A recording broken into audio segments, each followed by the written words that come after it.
오늘 말씀은 누가복음 12장 49절에서 59절입니다. 키워드는 던져진 불, 불을 던지러 오신 분, 전장 속에서의 사람입니다. 내가 불을 땅에 던지러 왔노니 이 불이 이미 붙었으면 내가 무엇을 원하리요? 나는 받을 세례가 있으니 그것이 이루어지기까지 나의 답답함이 어떠하겠느냐? 내가 세상에 화평을 주려고 온 줄로 아느냐? 내가 너희에게 이르노니 아니라 도리어 분쟁하게 하려 함이로라. 이후부터 한 집에 5사람이 있어 분쟁하되 셋이 둘과 둘이 셋과 하리니 아버지가 아들과 아들이 아버지와 어머니가 딸과 딸이 어머니와 시어머니가 며느리와 며느리가 시어머니와 분쟁하리라 하시니라. 또 우리에게 이르시되 너희가 구름이 서쪽에서 이는 것을 보면 곧 말하기를 소나기가 오리라 하나니 과연 그러하고 남풍이 부는 것을 보면 말하기를 심히 더우리라 하나니 과연 그러하니라. 외식하는 자여 너희가 천지의 기상은 분간할 줄 알면서 어찌 이 세대는 분간하지 못하느냐. 또 어찌하여 옳은 것을 스스로 판단하지 아니하느냐. 내가 너를 고발하는 자와 함께 법관에게 갈 때에 길에서 화해하기를 힘쓰라. 그가 너를 재판장에게 끌어가고 재판장이 너를 옥졸에게 넘겨주어 옥졸이 옥에 가둘까 염려하라. 내게 이르노니 한 푼이라도 남김이 없이 갚지 아니하고서는 결코 거기서 나오지 못하리라 하시니라. 아멘. 예수님께서 계속해서 마지막 날을 의식하고 살아야 됨을 가르치십니다. 예수님은 자신이 온 것을 가리켜 불을 땅에 던지러 왔다고 말씀합니다. 불은 이중적인 기능을 가지고 있습니다. 하나는 심판하는 불입니다. 또 다른 하나는 정화하는 불입니다. 믿는 사람들에겐 이 불이 정화하는 불이 될 것이고 믿지 않는 사람들에겐 이 불이 심판의 불이 될 것입니다. 이를 위해 예수님께서 받을 세례가 있습니다. 그것이 이루어지기까지 나의 답답함이 어떠하겠느냐 이렇게 번역을 했는데 여기 답답하다는 말은 온 마음이 그 일에 매달린다는 뜻입니다. 성령과 불로 세례를 베푸실 주님께서 먼저 고난과 죽으심으로 세례를 받으실 것입니다. 주님은 그 일에 온 마음을 쏟고 계십니다. 그것을 통해 사람들이 구원을 받게 되기 때문입니다. 그런데 주님이 던진 불로 말미암아 분쟁이 일어날 것입니다. 주님께서 던지신 구원의 은혜를 받아들이는 사람과 그렇지 않은 사람이 갈릴 것이기 때문입니다. 주님은 무리를 향해 날씨는 분별하면서 주님이 오셔서 행하는 일과 가르치는 일들을 들으면서 분간하지 못하느냐고 꾸중하십니다. 56절을 보면 외식하는 자라고 부르는데 충분한 근거가 있음에도 돌이키지 않는 사람들을 향해 하시는 말씀입니다. 그것은 앞에서 악한 세대들을 향해 가르치신 말씀과도 잘 이어집니다.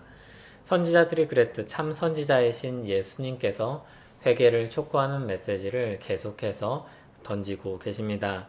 십자가를 향해 가실수록 그 메시지는 더 강하게 전해지고 있습니다. 회개의 기회가 영원하지 않기 때문입니다. 58절, 59절이 가르치는 것처럼 재판정에 서기 전까지 아직 시간이 남아있을 때 문제를 바로잡고자 애써야 합니다.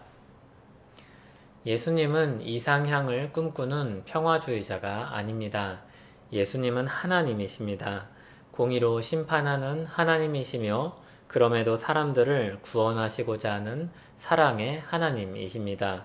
마지막 날을 바라보며 더 많은 사람들이 돌아오기를 바라고 기다리시는 하나님이십니다. 예수님은 일부러 싸움을 붙이는 분도 아닙니다. 불화를 목적으로 하여 오신 분도 아닙니다. 가족들을 만날 때 내 연약하고 미성숙한 인격으로 말미암아 생기는 불화를 이 말씀을 들어서 변호해서는 안 됩니다.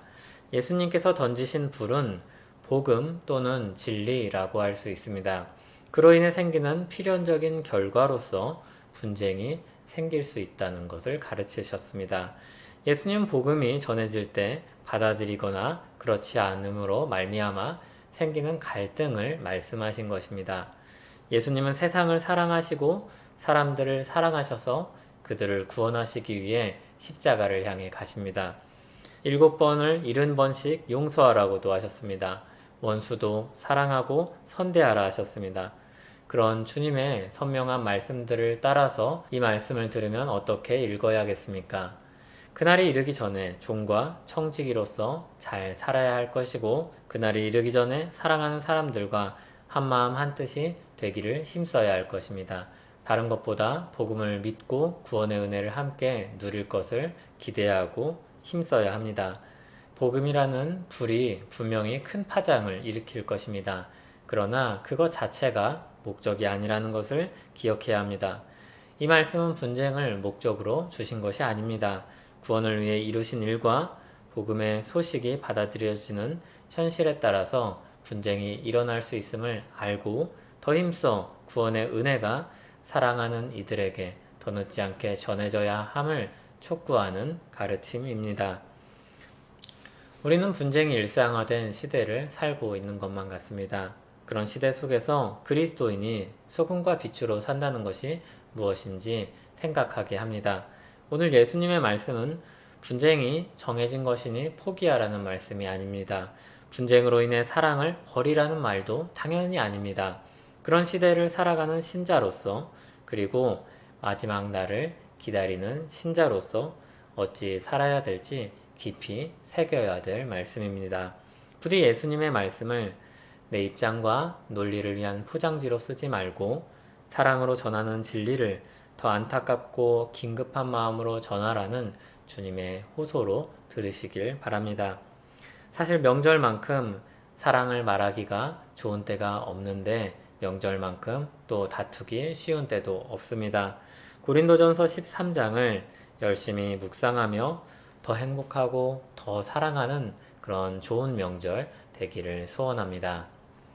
하나님 아버지, 우리에게 베푸신 구원의 은혜가 너무나도 큽니다. 감사합니다. 그 구원의 은혜와 사랑 가운데 거하길 원합니다. 그 은혜와 사랑으로 살기를 원합니다.